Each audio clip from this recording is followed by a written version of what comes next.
وقال الله تعالى في القرآن المجيد والفرقان الحميد محمد رسول الله والذين معهم أشداء على الكفار رحماء بينهم تراهم ركعا سجدا إلى آخر الآية।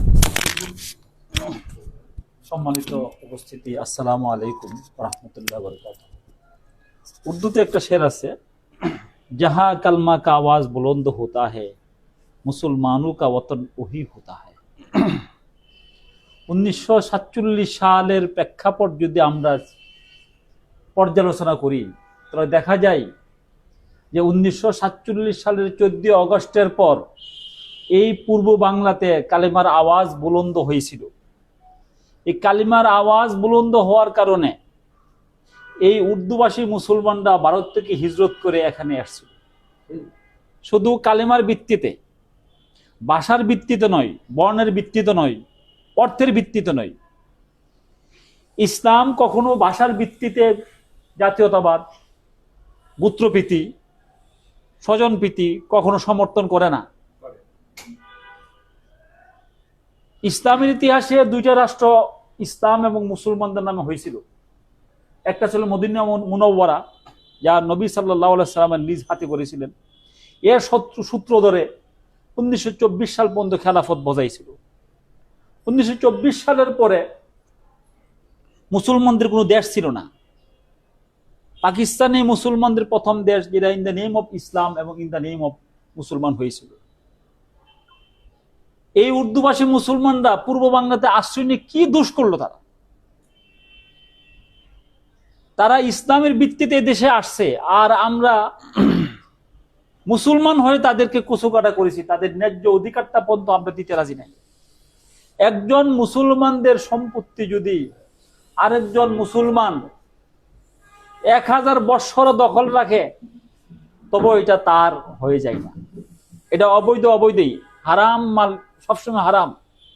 আজকের আমরা যারা মুসলমানরা উর্দুভাষী মুসলমানদের সম্পত্তি জোরপূর্বক ভাবে দখল করেছি, তাদের সম্পত্তি কিয়ামতের আগের দিনও জায়েজ হবে না। আইনের দৃষ্টিতে জায়েজ করতে পারেন, আইন দিয়া ইসলাম চলে না, আইন দিয়া ধর্ম চলে না। যা হোক, আমাদের উর্দুভাষী মুসলমান ভাইদের যেই দুর্দশা, এই দুর্দশা 4 দেওয়ালের মধ্যেই আটকে পড়ে।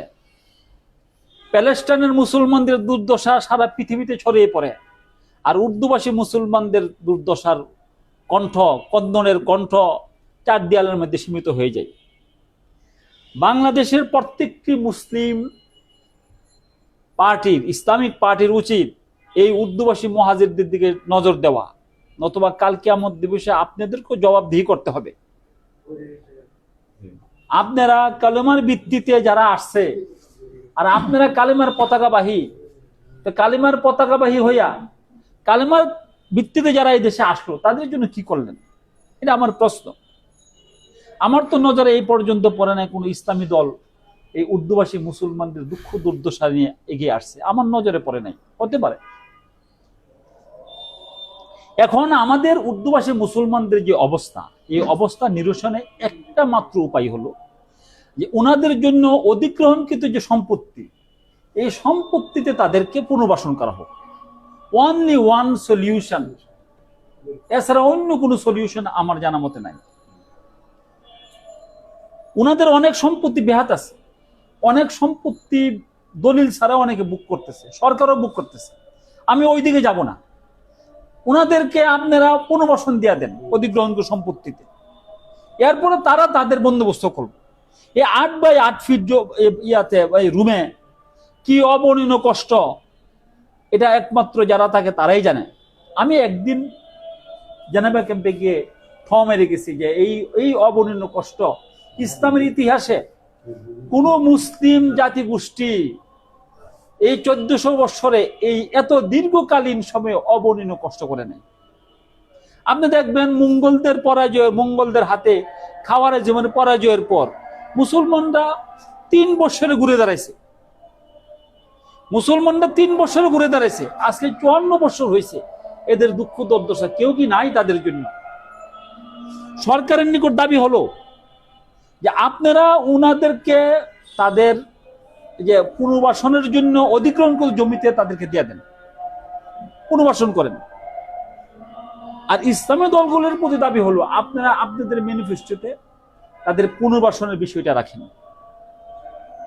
এই হলো একমাত্র সমাধান, পুনর্বাসন করা, আর কোনো সমাধান নেই। আর পুনর্বাসন করার জন্য সমস্ত মুসলমানদের ওয়াজিবুল উজুব এদেরকে পুনর্বাসন করা। আপনি যদি মসজিদে গিয়ে মুসলমান হন আর মসজিদে বাইরে বাঙালি হন, তো হাসরের দিবসে আপনাকে জবাবদিহি করতে হবে। আমরা তো অধিকাংশ ক্ষেত্রে মসজিদে মুসলমান, বাইরে আসে বাঙালি। এই বাঙালি বলে এই মুসলমানদের সম্পত্তিগুলিকে জোরদখল করি, তাদেরকে অত্যাচার চালাই। দুঃখের বিষয়, একজন বিহারি নেতা আমাকে বলেছিলেন 1971 সালের পরে শত শত মুসলিম উর্দুভাষী মহিলাকে হিন্দুরা জোরপূর্বক বিবাহ শাদী করেছে। আমাকে একজন বলেছিলেন, সত্য মিথ্যা আমি বলতে পারি না, আসলে বাস্তবতা এমন দেখা যায়। অনেক বিহারি মুসলমানদেরকে ক্যালকাটা, সোনাগাছি, পতিতালয়ে বিক্রি করে ফেলছে জোরপূর্বক ভাবে। ইমানের পরীক্ষায় এই উর্দুভাষী মুসলমানরা উত্তীর্ণ, কারণ এই পর্যন্ত অনেক বাংলা ভাষাভাষী মুসলমান খ্রিস্ট ধর্ম গ্রহণ করেছে। এই উর্দুভাষী মুসলমানরা একজনও খ্রিস্ট ধর্ম গ্রহণ করে নাই। তারা যেভাবে ও খায়া না খায়া ইসলামকে ধরে রাখছে। কিন্তু এই জনগোষ্ঠীটা আমাদের সম্পদ, শুধু ধর্মীয় দিক দিয়ে না, আপনি যদি তাদের কারিগরি দক্ষতা দেখেন, তাদেরকে কারিগরি দক্ষতা দেখলে আপনি আশ্চর্য হয়ে যাবেন। এদেরকে তো আপনি ব্যবহার করতে পারতেছেন না। এরা একটা রাষ্ট্রের সম্পদ। আল্লাহ রাব্বুল আলামিন পূর্ব বাংলার মুসলমানদেরকে, উর্দুভাষী মুসলমানদেরকে নিয়ামত হিসেবে পাঠাইছিল। আমরা এই নিয়ামতকে জলাঞ্জলি দিয়েছি। যার জন্য দেখবেন 1971 সালের পরে যখন সমস্ত উর্দুভাষী মুসলমানদেরকে বের করে দিল, তখন ফ্যাক্টরিগুলি কলাপস করলো, প্রতিষ্ঠান কলাপস করলো। আজকে আদমজি ছিল সমস্ত পৃথিবীর সবচেয়ে বড় পাটকল মিল। কোথায় গেল? আদমজিতে যারা আছে উর্দুভাষী মুসলমান, তারা তো আদমজিতে চাকরি করতো, তাদেরকে সেক করে আপনি ঢুকাইলেন অদক্ষ বাঙালির কারিগর। পরে কি হলো? একটা আদমজির মতো প্রতিষ্ঠান, লাভজনক প্রতিষ্ঠান চলে গেল একটা অলাভজনক প্রতিষ্ঠানে। কাজেই এই নিয়ামত উর্দুভাষী মুসলমানরা বাংলাভাষী মুসলমানদের জন্য নিয়ামত। এদেরকে ব্যবহার করতে হবে আমাদেরকে মুসলমান ভাই হিসেবে। আমার দাবি হলো কর্মক্ষেত্রের দিকে যোগ্য সরকারি প্রতিষ্ঠান এবং বেসরকারি প্রতিষ্ঠান, যখন আপনারা এনবিআর থেকে ট্যাক্স রিবেট নেন, এনবিআর থেকে যখন কোনো প্রতিষ্ঠান ট্যাক্স রিবেট নেই, তখন এই শর্ত জুড়ে দেওয়া যে ওই প্রতিষ্ঠানে কমপক্ষে 5% উর্দুভাষী মুসলমান কর্মচারী থাকতে হবে। কর্মকর্তা বলতেছে না, তাদেরকে আপাতত 2 মুঠো ভাতের ব্যবস্থা করেন, তাহলে আপনি এনবিআর রিয়ারটা দেন। এটা কিন্তু একটা ক্রিটিক্যাল কোশ্চেন যে আপনি যখন কোনো কোম্পানিকে ছাড় দিবেন, করের রিয়ার দিবেন, তখন উর্দুভাষী মুসলমানদেরকে নিয়োগের শর্তে দেন আপনি, তাহলে তাদের পুনর্বাসন হবে, ওই প্রতিষ্ঠানে দাঁড়ায় যাবে। এটা দেশের অর্থনীতির জন্য একটা স্বাবলম্বিতার জন্য একটা পদক্ষেপ। আরো অনেক পয়েন্ট আছে, স্বল্পতার জন্য আমি সংক্ষিপ্ত করতেছি। আগামী সপ্তাহে ইনশাল্লাহ আপনাদের ব্যাপারে, উর্দুভাষী মুসলমানদের ব্যাপারে কি করণীয়, একটা ম্যারাথন আলোচনা হবে। 3টার থেকে শুরু হবে, আপনারা আমন্ত্রিত।